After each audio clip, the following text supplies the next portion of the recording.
Well, hello there, my friends. Chris Marcus here with you for Arcadia Economics, continuing on coverage of the silver world.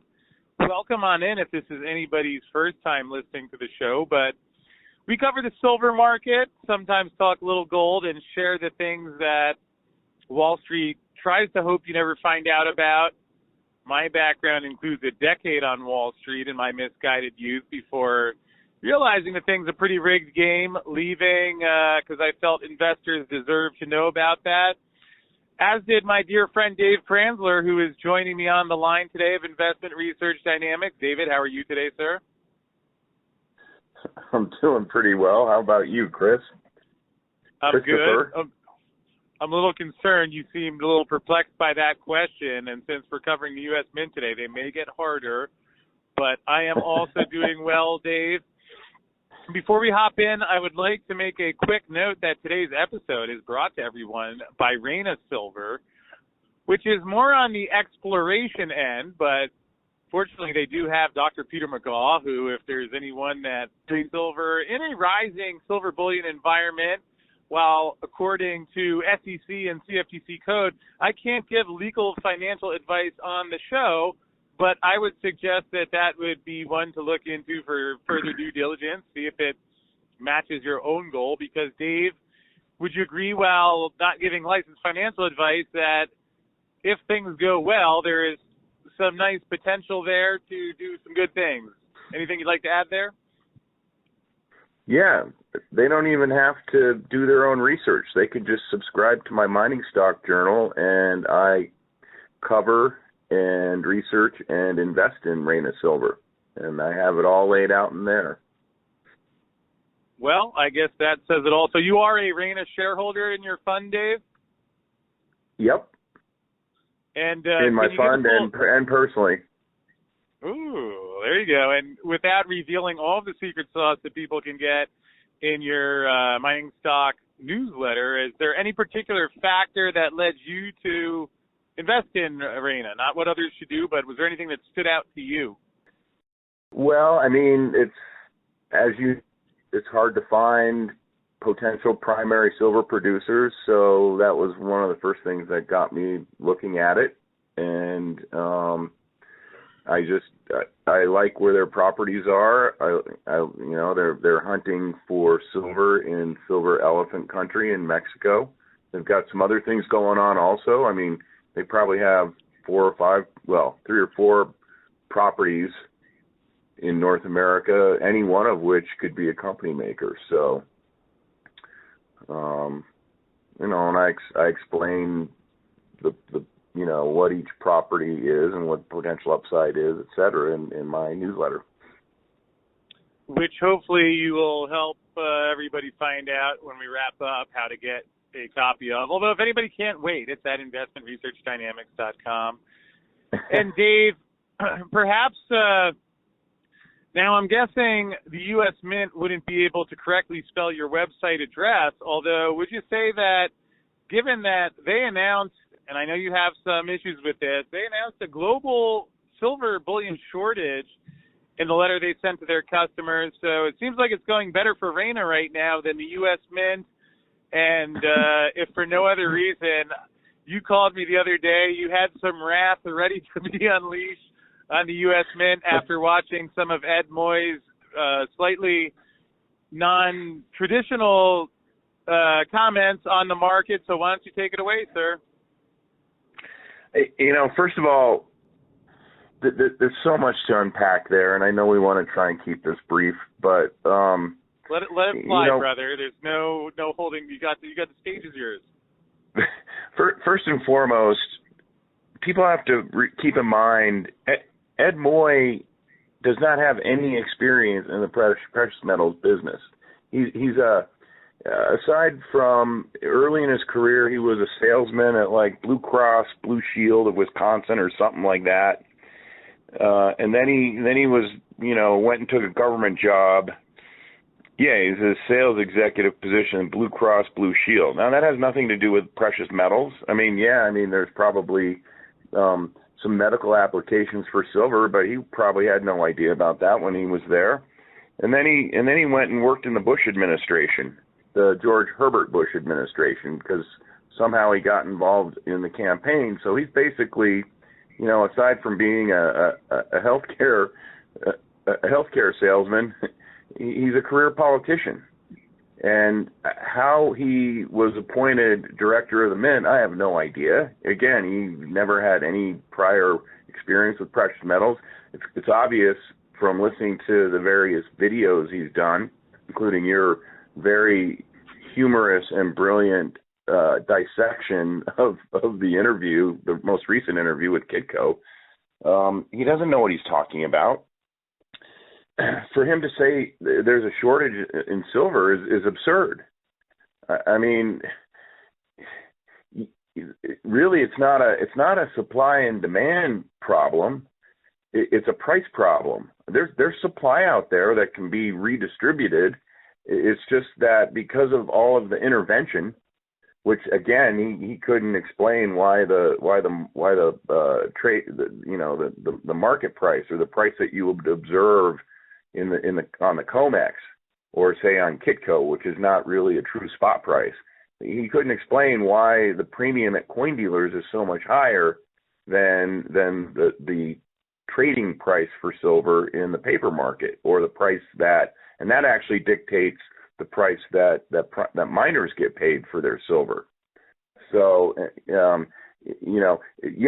is a shortage of silver that's being supplied to the mint, but there's not a shortage of silver. I mean, just go to the COMEX. If you believe their inventory report, they're showing a roughly 110 million ounces of silver that can be accessed and delivered. All you got to do is, why can't the mint just go onto the COMEX, take a long position in futures, and start taking delivery of silver there?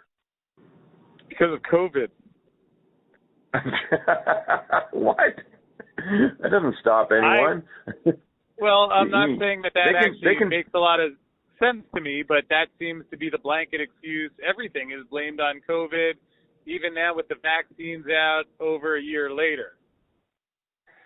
Yeah, I don't know that I've heard that's the explanation for what they're calling a shortage. There's no shortage. There's plenty of silver in COMEX vaults, at least, unless the COMEX is lying. What's happened here is that... Well, let's not be hasty. Come on, Dave. There is, at this price level, silver supply is getting somewhat scarce. And so what they've done, the reason why the mints don't have supply is because the governments that control the mints won't let the mints go out and raise the price that they pay for silver. I guarantee you, if the U.S. Mint put out an offer wanted in comp, and we'll pay up to $35 an ounce for the silver, I guarantee you they'd source silver. But they don't even need to do that. You buy the June contract. The June contract on the COMEX is in its delivery period now, and it still trades. You can get long that contract and stand for delivery. Yeah, Dave, I'll do you one better, because I sit here baffled, and I mean you've heard me ask that question for the last year. If the premiums are high, yet supposedly there's plenty of silver out there to claim, why isn't that ARB being closed? And as you and I have been discussing over the last few days, I contacted a couple of mining companies, and it seems like I'm going to be able to get I can buy metal directly from a miner. I don't want to say more yet, reveal anything that's still in discussion, but I mean, it's not rocket science, and I don't understand, like you said, it's not. I mean, and I wasn't kidding about the COVID thing before. You hear the interviews like, well, we're shut down because of COVID. We can never get blanks.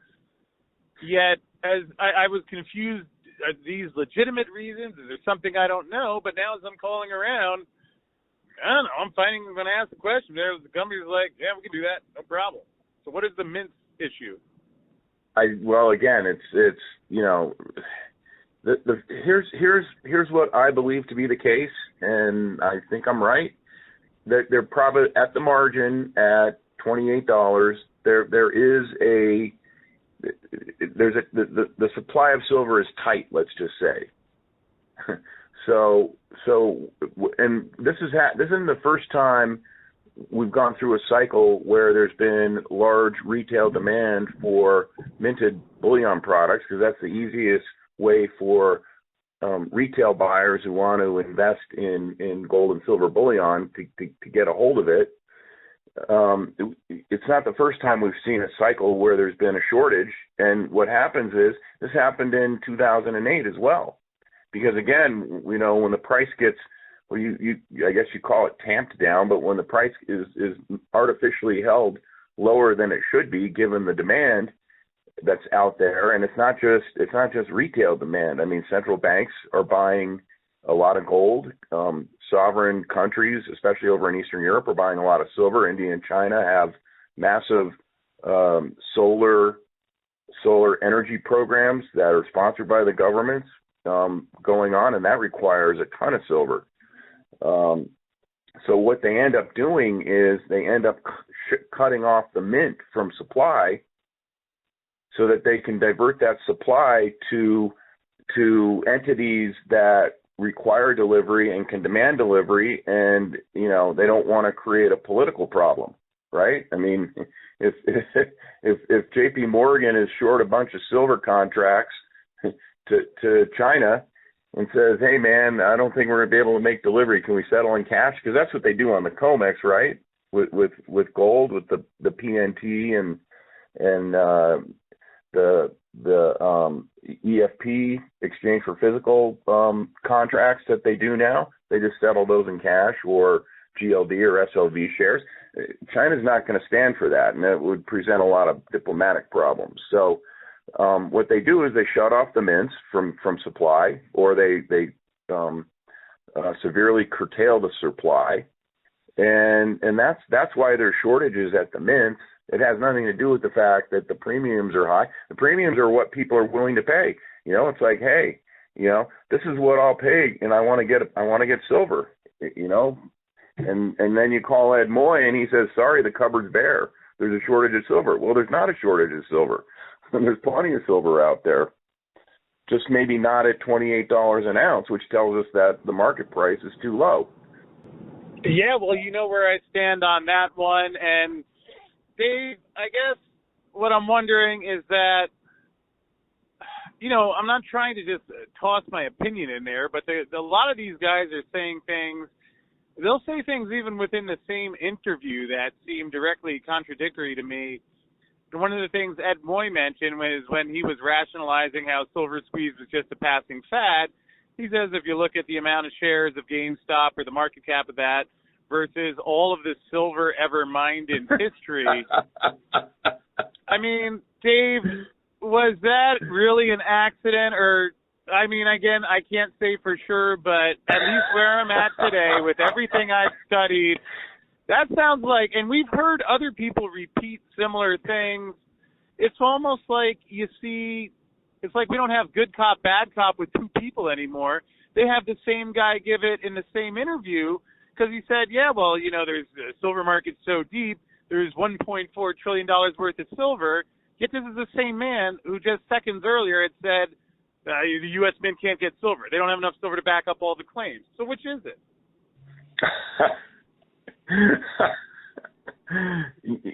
That was, that wasn't what irritated me about what, his answer to that, or his portrayal of trying to compare the silver market to GameStop. GameStop as it's a large company. It has a $12 billion market cap. Well, no, that would actually be considered a small cap company, and obviously its market cap is it's a joke. I mean, it's in perpetual short squeeze. GameStop has $5 billion in revenues. The average annual revenues for the S&P 500 companies is $70 billion. Those are large companies. GameStop is a small little odd lot that, in my opinion, within the next 2 to 3 years will be out of business. So, it just kind of speaks to the fact that Moy is he's clearly not qualified. Just because he had some political appointee position at the Mint doesn't mean he's qualified to talk about the gold and silver markets or talk about, the financial market in general. I mean, the big decisions he had to make is, what's the front and the back of the latest mint proof coin that we're going to produce this year that we can mark up and sell to stool pigeons. You know, people should be buying bullion coins instead of the stool coins. Now, Dave, I understand what you're saying, that would seemingly make someone unqualified for the U.S. Mint, yet would you say that Ed Moy's political background, actually he could be the perfect next CFTC acting chairman, given that Rostin Benham's tenure is up this June, believe it or not? I think it's possible he may be appointed there. I mean, if the audience wants to have a good laugh, go to, if you want to, look up Ed Moy's background. He's got his own website, edmoy.com, and go to the Meet Ed page. I mean, it literally reads like it was written as a children's storybook. It reads like, go pick up, Curious George Goes to the Playground or something like that, and it's written in the same voice as something like that. It's really, I almost kind of felt sorry for the guy because it's such a stupid bio, and it's the tone of how it's written is idiotic. So, I think the most value added listening to Ed has, when he's talking about the gold and silver markets, is he's giving guys like you low-hanging fruit to pick apart and create entertaining, creating entertaining podcasts, to be honest. I'm going to send all these guys silver for Christmas because my business growth this year, gone well for me. Here was another thing that I found kind of funny. The Kitco lady, I guess he said he thought the price of gold was undervalued right now, and so gold's at what, 1,900? And she said, well, where do you think the price of gold's going to go? And he goes, oh, well, Goldman has a report out that says gold could go to 2,100. So I think somewhere between. He goes, I think gold's worth somewhere between 2,000 and 2,100. Now, how now does he pick that number out? Just because it's in a stupid Goldman report? Dave, if Jeff Curry says so, come on, bro. Come on. Why didn't he say? Well, I think it's worth $1,999. I mean, it's worth between 2,000 and 2,100. Are you kidding me? But he didn't answer the question in terms of his own opinion. He deferred to the Goldman report. Well, that does seem to be the party line these days. Although, here's the last question I have. Oh, wait, one more thing. This was the term he used. He said, I think the quote-unquote true price is somewhere between 2,000 and 2,100. Well, he actually talked about how this is the price to actually buy a physical ounce, so at least he seems more in line with having a true physical barometer than the fraudulent COMEX spot price where most people can't get metal unless you bypass the COMEX and go directly to a producer like I will be doing in the near future. But Dave, let's say you're standing in front of a massive brick wall. You can't see to the side, you can't see over it because it's really big, okay? But on the sides of it, you see people running past, they're in flames, they're screaming, they're crying. I might not be able to see that something's on fire, but there's some clues that maybe something behind that wall is not the place you want to do, your family picnic. Is that a fair analogy for how to interpret these comments, whether it's Ed Moy or the different bankers or Jeff Curry or Jeff Christian, and I've heard other people I have on the show in private conversations echo the same thing, that it almost feels like a sign of desperation, which maybe wouldn't be enough to convince, yet when you look at the LBMA report, they said they're all out. Ed Moy says they can't get silver. Whatever it is he's trying to say, they did Mint sends out a letter saying global shortage. And then on top of that, we have the Basel III, which perhaps you could share your comment on as well. Do you think we're near the end of the road? That's a good question. there's just, again, the global bullion market is probably one of the most opaque markets in the world for a reason. And that's because the guys that are kind of let's just call them the real powers that be, not the guys in the White House or in Congress or whatever. The guys that are the real powers that be, they understand that gold and silver are basically the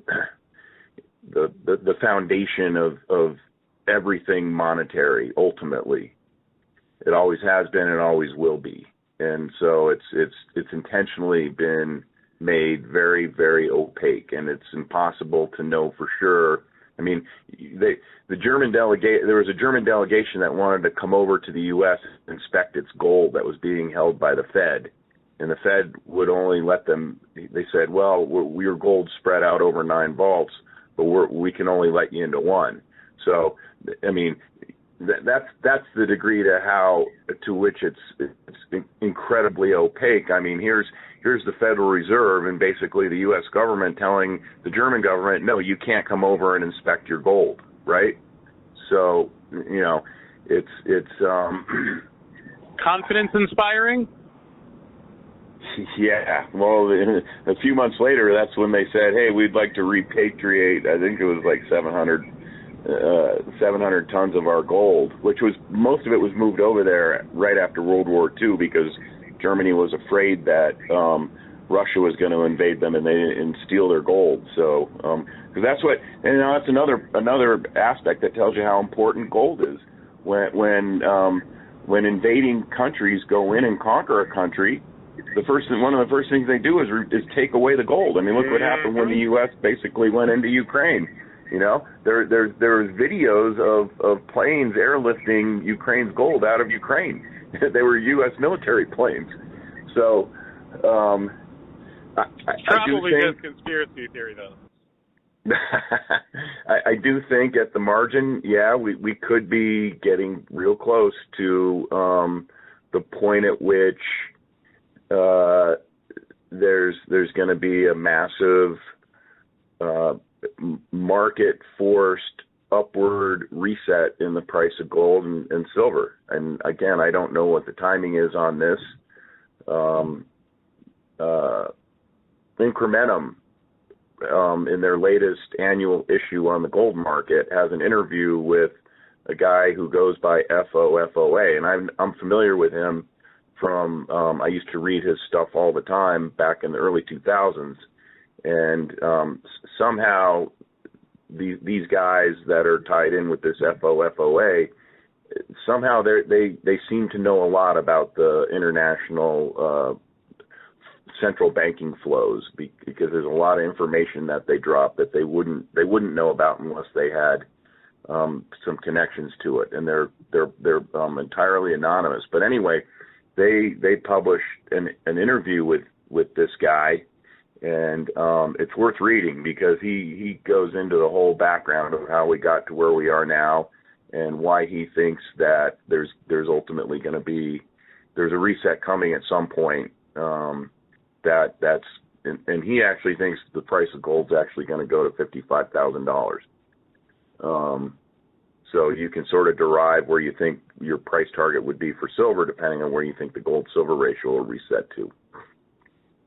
Do you think that, let's leave aside the timing of whether it's next month or not, but is it possible that if the Basel III thing does go through, whether next month or at another time, that could essentially be the mechanism that they're going to use for the reset, and they'll come up with some story of how to sell it, about how they're saving us from the speculators or the pirates or Santa Claus's reindeer. But that's what I keep wondering, if just whenever it's unleashed, I don't know. Do you see that being possible? Well, here's the thing. I mean, there's. And I'm not done studying everything connected with the Basel III and the new banking reserve requirements. I still have a lot more work, so I can kind of form my own opinion. But GATA, Chris Powell's GATA wrote a brilliant essay talking about, why Basel III might not bring the end of gold price suppression, and he points out correctly that the BIS is just making these as suggestions for countries and central banks. They have no way to enforce it, right? So to some extent, and he goes into, I believe then you just go to the GATA website and go through the archive of his dispatches, and it's in there.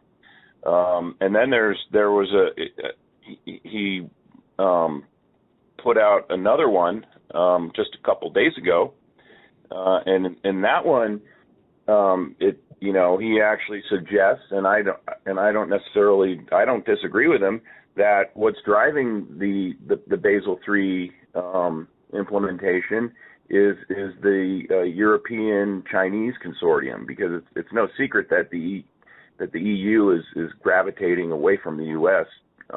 Strategically and politically, and moving more towards the Eastern Hemisphere countries, specifically Russia and China.